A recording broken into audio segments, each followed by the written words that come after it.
우리 옆에 있는 분들하고 인사 좀 나눌까요? 반갑습니다. 안녕하십니까? 예, 함께 예배할 수 있어서 감사합니다. 습관적인 도벽에 있던 한 여인이 있었습니다. 백화점에서 습관적으로 도둑질하다가 결국은 잡혔는데 이분이 가난한 사람이 아니고 큰 부자였어요. 그런데도 습관적인 도벽이 있었던 것입니다. 아이들이 가끔 이야기합니다. 먹여주고 입혀주면 다냐? 엄마가 먹여주고 입혀주면 다냐? 그러면서 대들 때가 있죠. 그걸 보면 사람은 물질만 가지고 살 수 있는 존재는 아닙니다. 우리가 먹고 살아야 하지만 먹는 것만 가지고 인간은 행복할 수 없다라는 겁니다.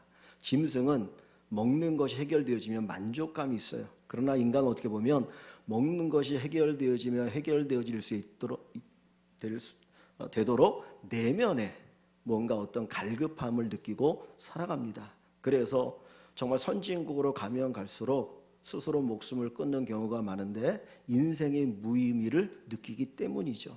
사실 과거보다 얼마나 먹고 살기가 좋습니까? 넉넉합니다. 그런데 우울증에 빠져 있거나 공황장애로 힘들어하는 사람들이 점점 많아지고 있다는 것을 보면 인간이라고 하는 존재는 단순히 물질만으로 행복을 누리며 살 수 있는 존재가 아니다라고 하는 것을 우리에게 보여줍니다.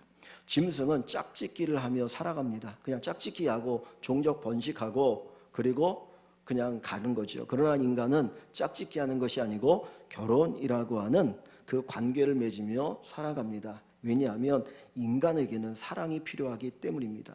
하나님께서 짐승을 만들 때는 흙으로만 만드셨어요. 그냥 흙을 빚어서 짐승을 만들었는데 인간은 흙을 빚고 그 코에 생기를 불어넣으셨다. 다시 말하면 영적인 존재로 만드셨다는 거예요.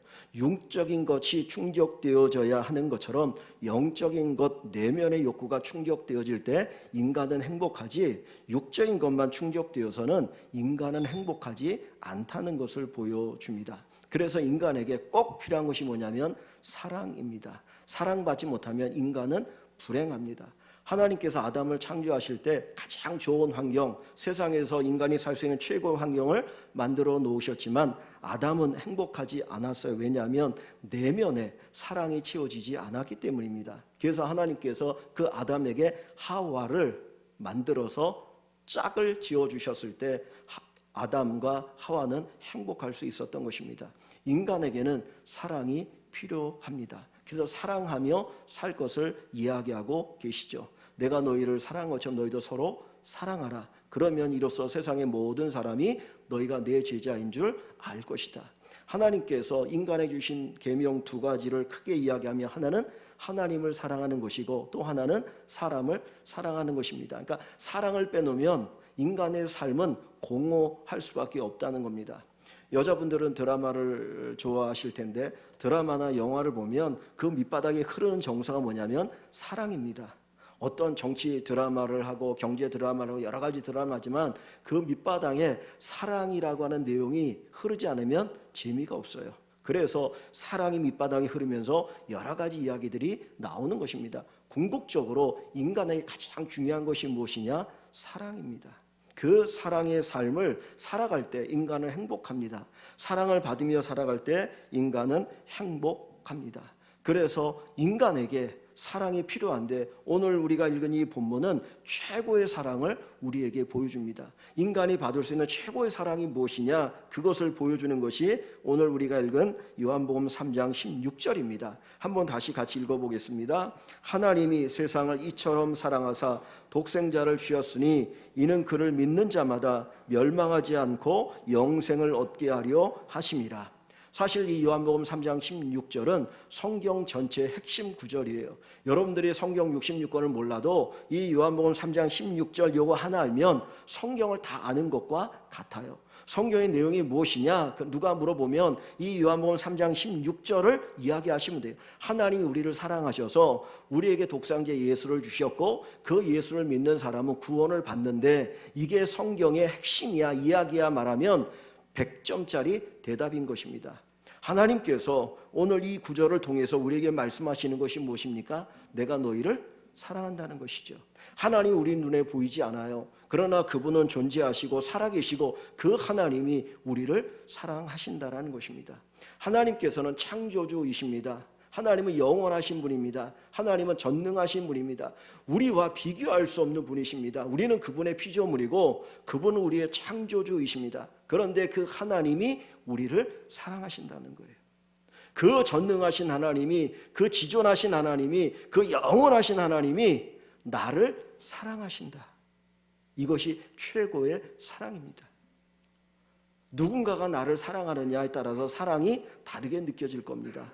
정말 귀하고 소중한 분이 나를 사랑한다면 그 사랑을 받을 때마다 우리는 기쁨이 있고요. 야, 그분이 나를 사랑한대. 그분이 나를 사랑한대. 그리고 자랑스러워 할 것입니다. 하나님이 나를 사랑하신다는 이 사실에 우리가 자랑하며 살아가길 원합니다. 하나님이 나를 사랑하신대. 전능하신 하나님이 나를 사랑하신대. 영원하신 하나님이 나를 사랑하신대. 존귀하신 하나님이 나를 사랑하신대. 그 사랑을 아는 사람, 그 사랑을 받고 사는 사람은 가슴이 벅차오르게 되어질 것이고 행복할 것이고 기쁨이 가득할 것입니다. 하나님이 우리를 사랑하시는 것은 우리가 사랑받을 만한 어떤 자격이나 조건이나 뭘 하기 때문에 사랑한 것이 아닙니다. 하나님 우리가 사랑받을 만한 조건이 없음에도 불구하고 우리를 사랑해 주셔요. 부모가 자식을 사랑할 때 그 자식이 사랑받을 만한 일을 하니까 사랑합니까? 아니잖아요. 내 자식이니까 사랑하는 거거든요. 내가 낳은 자식이니까 그 아이가 다른 사람들보다 뛰어나든 못나든 관계없이 사랑하는 겁니다. 우리가 하나님의 자녀이기 때문에 하나님 우리를 사랑해 주시는 거예요. 전능하신 하나님이 우리를 사랑하여 주신데 내가 부족하지만 연약하지만 하나님은 우리를 사랑하여 주십니다. 성경을 그런 우리를 죄인이라고 이야기합니다. 여러분 스스로를 죄인이라고 생각해 보신 적이 있습니까? 죄인이라고 생각하십니까? 사람은 자기가 죄인이라고 지적받으면 싫어합니다. 다 싫어합니다. 그런데 성경 우리에게 죄인이라고 이야기합니다. 그 죄인이라고 하는 증거를 우리가 두 가지만 이야기한다면, 하나는 내 눈 속에는 들보는 깨닫지 못하고 형제의 눈 속에는 티는 보느냐 그랬어요. 사실 내가 엄청난 죄인인데 나는 죄인이라 인정하지 않아요. 그런데 다른 사람이 조금 죄를 지으면 그거 가지고 비난하는 것이 우리의 모습이에요. 이것이 내가 죄인이라고 하는 것을 우리에게 깨닫게 하는 것입니다.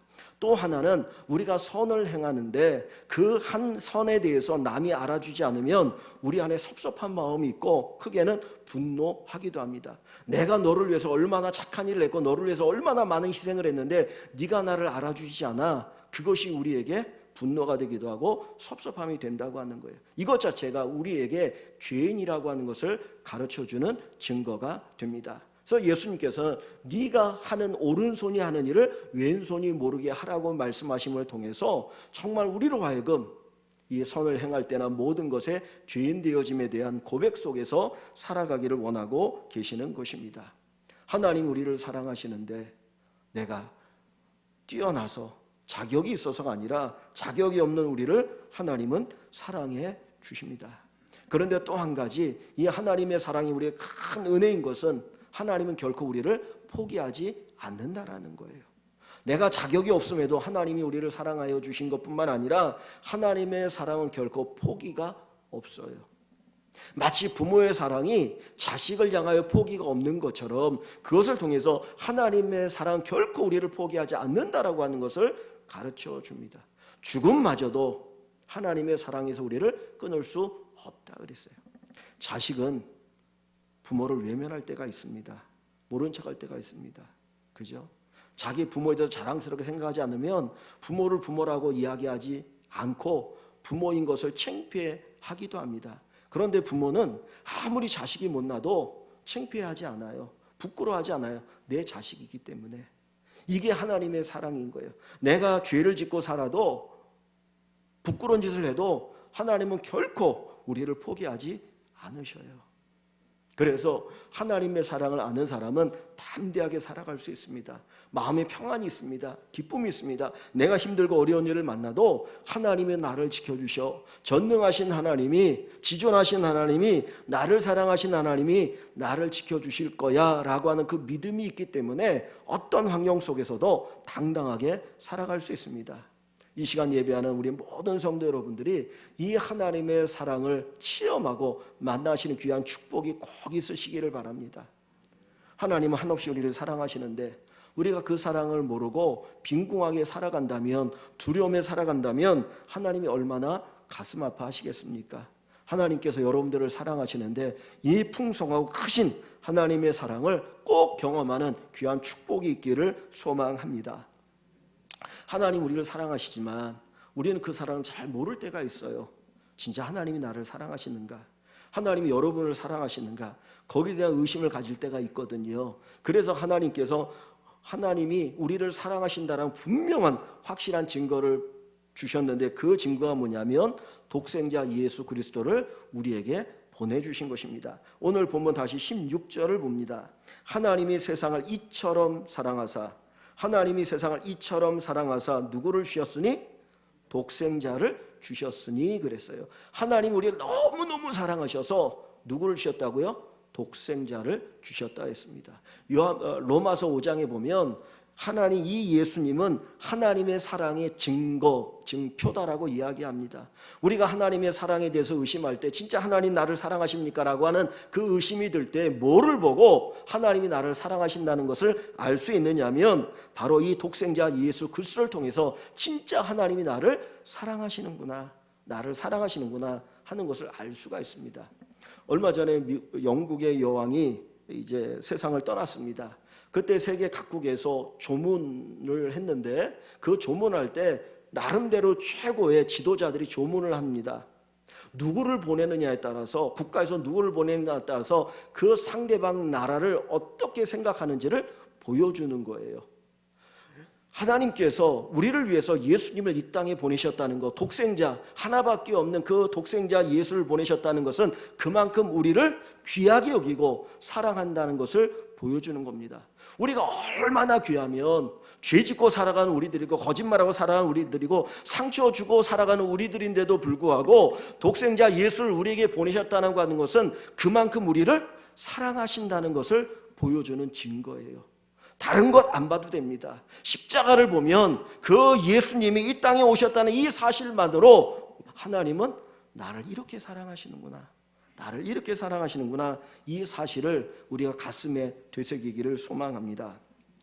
예수님이 이 땅에 오셔서 하신 일이 무엇입니까?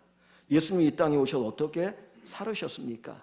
하나님께서 예수님을 이 세상에 보내셨는데 그 예수님께서 이 세상에서 왕대접 받고 살았다면 우리는 그렇게 감사할 필요가 없어요.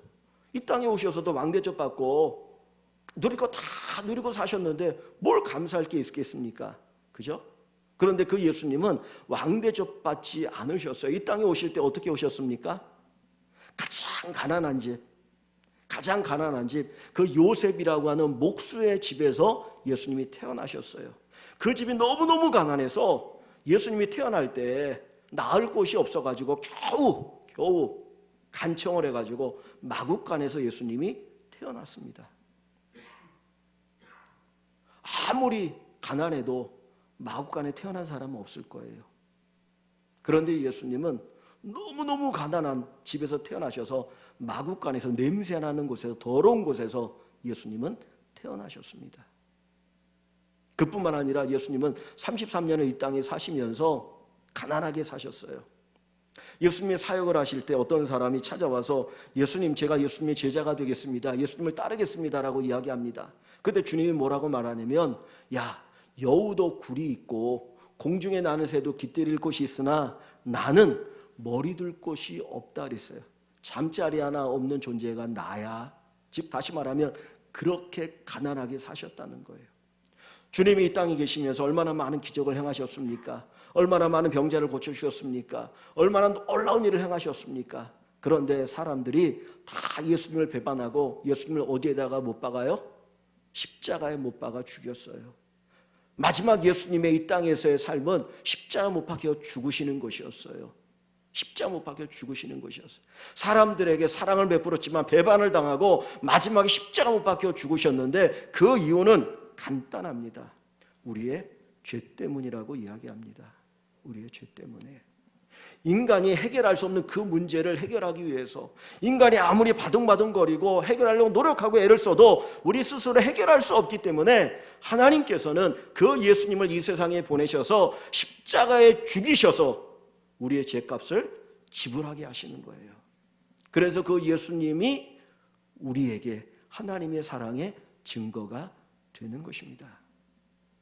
우리가 예수를 믿는다라고 하는 것은 화려한 예수를 믿는 것이 아니라 나 때문에 이 땅에 오셔서 고난을 당하시다가 십자가에 달려 죽으신 그 예수를 믿는 것이고, 그 예수를 믿는 이들에게 하나님이 주시는 귀한 복이 있는 것을 우리가 보게 됩니다. 사랑하는 성도 여러분, 하나님은 여러분을 사랑하십니다. 하나님은 여러분을 사랑하십니다. 독생자의 아들을 주시기까지 하나님이 여러분을 사랑하십니다. 우리가 이 땅에 살아가면서 먹고 사는 문제 때문에, 때로는 자식 때문에, 때로는 여러 가지 때문에 근심하고 걱정하고 살아갑니다. 야, 내가 이거 어떻게 살아갈 수 있을까? 어떻게 살아갈 수 있을까? 근데 성경은 우리에게 이렇게 얘기합니다. 독생자 아들을 아끼지 않고 내어주신 하나님께서 너희에게 필요한 모든 것을 공급해 주시지 않겠느냐. 이 세상의 모든 것은 피조물이에요. 하나님이 얼마든지 만들 수 있는 것입니다. 마음만 먹으면 지금도 이 우주와 같은 우주를 만드실 수 있는 분이 하나님이셔요. 그런데 예수 그리스도는 하나님 자신이고 하나님의 아들이십니다. 그 예수를 우리에게 주신 분이라면, 우리를 사랑해서 그 예수를 주셨다면 우리가 살아가는 데 필요한 모든 것을 하나님 공급해 주시지 않겠습니까? 여러분, 걱정하지 마십시오. 염려하지 마십시오. 주님이 여러분을 먹이시고 입히시고 여러분을 길러 주십니다. 공중에 날아다니는 새를 봐라. 들에 피는 백합화를 보라. 하나님 먹이고 입히지 않느냐? 하물며 내 아들 예수를 너희를 위해서 주었는데 너희의 필요한 것들을 공급해 주지 않겠느냐? 걱정하지 마십시오. 하나님이 여러분을 사랑하십니다. 여러분에게 은혜를 주십니다. 여러분의 자녀의 인생을 하나님이 책임져 주십니다. 하나님께서 여러분의 삶을 책임져 주십니다. 이 은혜를 마음껏 누리고 살아가시는 우리 모든 성도 여러분 되시기를 주님의 이름으로 간절히 축원합니다. 그런데 보십시오. 하나님 우리를 사랑하셔요. 하나님 우리를 사랑하셔요. 그래서 우리를 위해서 예수 그리스도를 이 세상에 보내주셨고 십자가에 달려 죽기까지 하셨다 그랬습니다. 그러면 왜 하나님께서 우리를 그렇게 사랑해 주셨습니까? 왜 하나님께서 예수 그리스도를 이 세상에 보내셔서 고난의 삶을 살다가 마지막에 십자가에 달려 죽도록 하셨습니까? 그 사랑의 목적이 어디에 있습니까? 다시 16절 한번 같이 읽어봅니다. 요한복음 3장 16절 말씀을 같이 읽어보겠습니다. 하나님이 세상을 이처럼 사랑하사 독생자를 주셨으니 이는 그를 믿는 자마다 멸망하지 않고 영생을 얻게 하려 하심이라. 아멘. 자, 하나님이 우리를 사랑하신 이유, 하나님께서 우리를 위하여 예수 그리스도를 십자가 달려 죽게 하신 이유가 있는데, 그를 믿는 자마다, 누구요? 예수를 믿는 자마다, 독생자 예수를 믿는 자마다 멸망하지 않고 영생을 얻게 하려 하심이라 그랬어요. 하나님 우리가 멸망당하는 것을 원하지 않습니다. 죄의 삭은 사망이라고 얘기합니다. 그러나 단순히 죄의 삭이 죽음으로 끝나는 것이 아니라 그 죽음 이후에 영원한 형벌이 있다라는 거예요. 그래서 그 형벌을 피하도록 하기 위해서 하나님께서 예수님을 이 세상에 보내시고 십자가 달려 죽게 하십니다. 그런데 그 하나님께서 오늘 우리에게 다시 한번 얘기하는 게 뭡니까? 우리가 멸망하지 않고 무엇을 얻게 하려고요? 영생을 얻게 하려고. 하나님 주시는 최고의 복이 영생인 것을 여러분 믿으십니까? 하나님 주시는 최고의 복이 영생인 것을 믿으십니까? 사람들은 그렇게 생각하지 않아요. 내가 지금 이 세상을 살아가는데 이 세상에 살아가는데 필요한 것들을 공급해 주는 것이 최고의 복이라고 생각합니다. 내가 정말 먹고 사는 게 가난해요. 그 사람에게 최고의 복이 뭐라고 생각하십니까? 먹는 문제 해결 아닌가요? 내가 병이 들었어요. 난치병이에요. 그것 때문에 하루하루가 너무 고통스러워요. 밤에 잠드는 것이 쉽지 않고 자다가 깨고 하루가 고통스러운데 그 사람에게 최고의 복이 뭐라고 생각하십니까? 건강 아닙니까? 그 사람에게 너 건강을 선택할래? 영생을 선택하려고 하면 뭐를 선택하시겠어요? 저 건강 주세요. 예수님 당시에 수많은 환자들, 병자들이 있었고요. 굶주린 사람들이 수두룩했습니다. 하나님이 정말 사랑한다면 그들에게 병을 고쳐주시고 먹을 것을 주시는 것이 최고의 사랑이 아닐까요? 그런데 오늘 성경은 최고의 사랑은 그것이 아니고 영생을 얻게 하는 것이다라고 이야기합니다. 왜 영생을 얻는 것이 최고의 복일까요? 지금 당장 내가 먹고 살기 힘들고 내가 병들어서 고통스러운데 이 문제를 해결해 주는 것이 최고 복이 아니고 왜 영생을 얻는 것이 최고의 복이겠습니까? 인간의 운명은 죽음입니다. 이 땅에 태어난 모든 사람은 반드시 죽어야 합니다. 나보다 먼저 죽냐 늦게 죽냐 그 차이일 뿐이지 다 죽습니다. 여기 우리 유치부 아이들이 얼마나 귀엽고 예쁩니까? 너무나 사랑스럽잖아요. 그러나 적어도 100년 이내에 이 세상에 아마 없을 거예요. 인간은 다 죽음을 맞이해야 됩니다.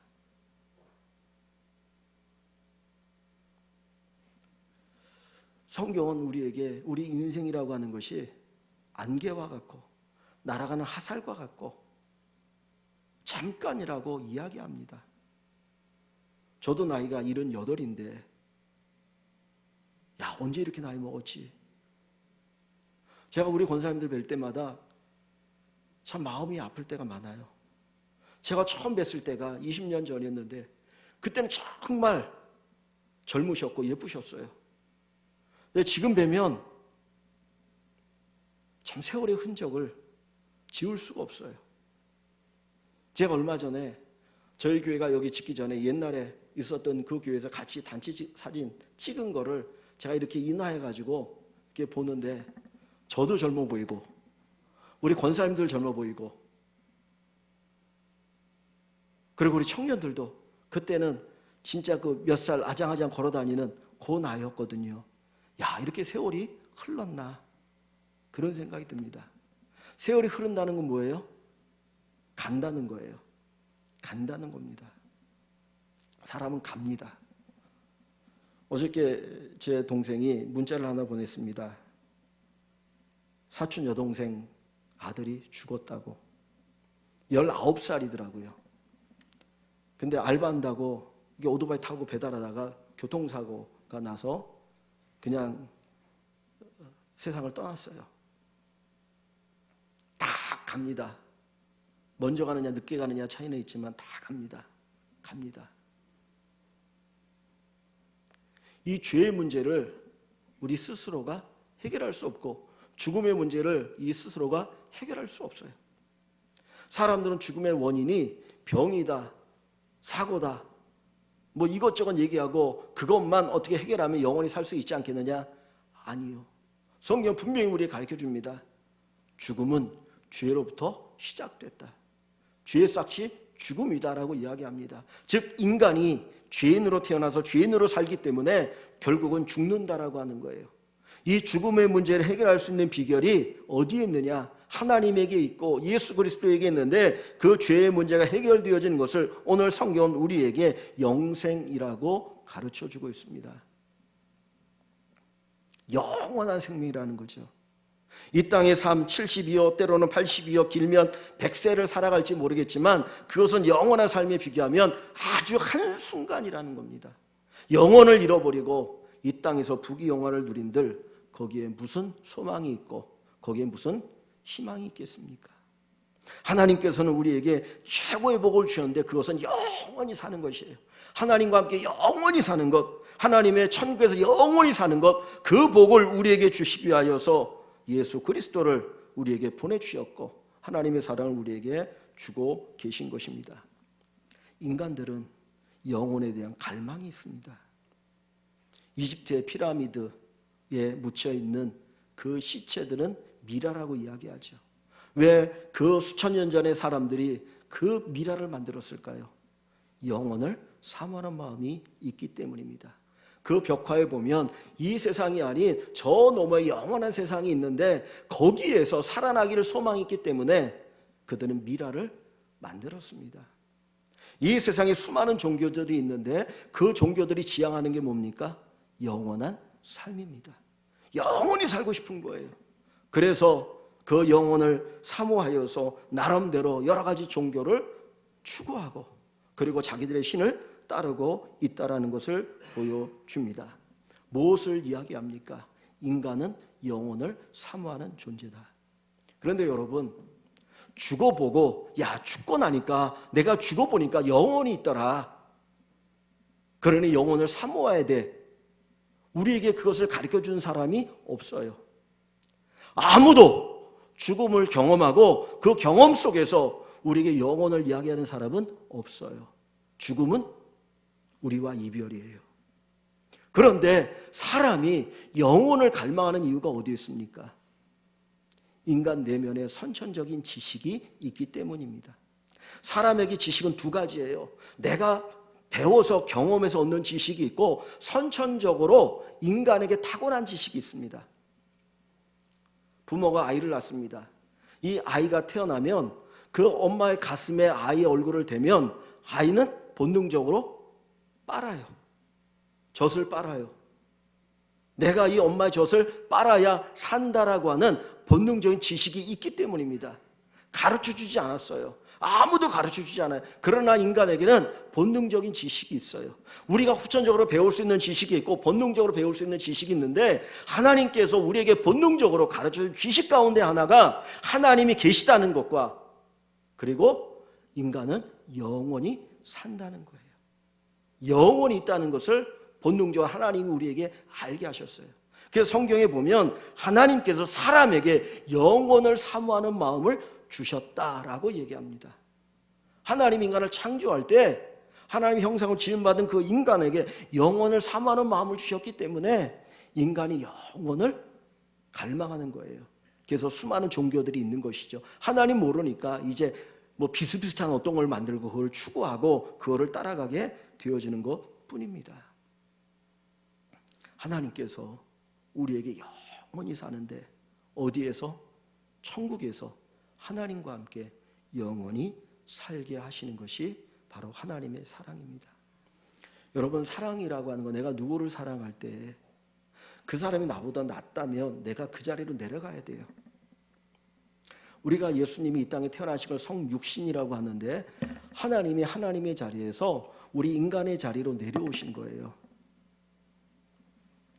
어떤 두 연인이 사랑을 합니다. 한 사람은 박사예요. 근데 한 사람은 가난해가지고 중학교도 제대로 졸업하지 못했어요. 그런데 지가 박사라고 만나가지고 연애한다면서 맨날 무슨 전문적인 지식 얘기만 하고 지 공부 잘한 거 막 이야기하면서 하면 이 사람은 어떨까요? 그 이야기를 들을 때 그 사람이 나를 사랑한다고 생각하겠습니까? 자기 잘난 척한다고 생각하겠죠. 사랑한다고 생각하지 않을 거예요. 진짜 사랑한다면 어떻게 됩니까? 내가 이 사람이 자리로 내려와야 돼요. 상대방이 자리에 내려와서 대박사 그 지식 다 내려놓고 그리고 그 사람과의 동등함 속에서 그 사람을 이해하는 건데 같이 그 자리에서 같이 이야기를 하고 할 때 아, 이 사람이 나를 사랑하는구나 이해할 수 있는 거예요. 그죠? 사랑한다고 느낄 거예요. 근데 그냥 그 자리에만 머무는 것이 사랑이 아니고 이 사람을 어떻게 내가 가지고 있는 그 자리에까지 끌어올려주는 게 사랑인 거예요. 같이 성장하고 성숙해서 함께 같이 더 발전해 나가도록 같이 가는 것이 사랑 아닙니까? 하나님의 사랑이 바로 그런 거예요. 하나님 우리를 사랑하신데 하나님의 자리에 우리가 올라갈 수 있나요? 없어요. 우리 스스로는. 그러니까 우리를 사랑하니까 하나님이 어떻게 하셔요? 내려오셔요. 우리 자리까지 내려오셔서 가난해지셨고 고난을 당하셨고 함께 아파하시고 함께 괴로워하시면서 같이 삶을 부딪히며 사는 것이 성육신이라고 하고 그것을 하나님의 사랑이라고 얘기합니다. 그러나 우리 인간의 운명은 죽을 운명, 멸망할 운명이기 때문에 그냥 그 자리에만 두는 것이 아니라 우리를 끌어서 어느 자리까지 다시 올려가게 해요? 하나님의 자리에. 그래서 영원히 사는 그 자리에 오르도록 하는 것이 이게 영생이고 이게 천국이고 하나님의 축복인 거예요. 하나님이 내려오셔서 우리를 데리시고 다시 그 하나님의 자리까지 올라가는 것, 이것이 바로 우리에게 주시는 하나님의 사랑입니다. 이 사랑이 최고의 사랑입니다. 오늘 성경은 우리에게 바로 그 사랑이 있다, 그 사랑을 하나님 우리에게 주셨다, 그 사랑을 받고 살아가는 것이 바로 하나님의 자녀된 우리다라고 하는 것을 가르쳐 줍니다. 사랑하는 성도 여러분, 하나님은 여러분을 사랑하십니다. 하나님이 여러분을 사랑하십니다. 여러분이 어떤 모습이든 하나님이 여러분을 끝까지 사랑하십니다. 영원하신 하나님이, 존귀하신 하나님이 우리를 사랑하신다라고 하는 이 사실을 잊지 마시고 이 사랑을 마음껏 누리시고 살아가시는 우리 모든 성도 여러분 되시기를 주님의 이름으로 간절히 축원합니다.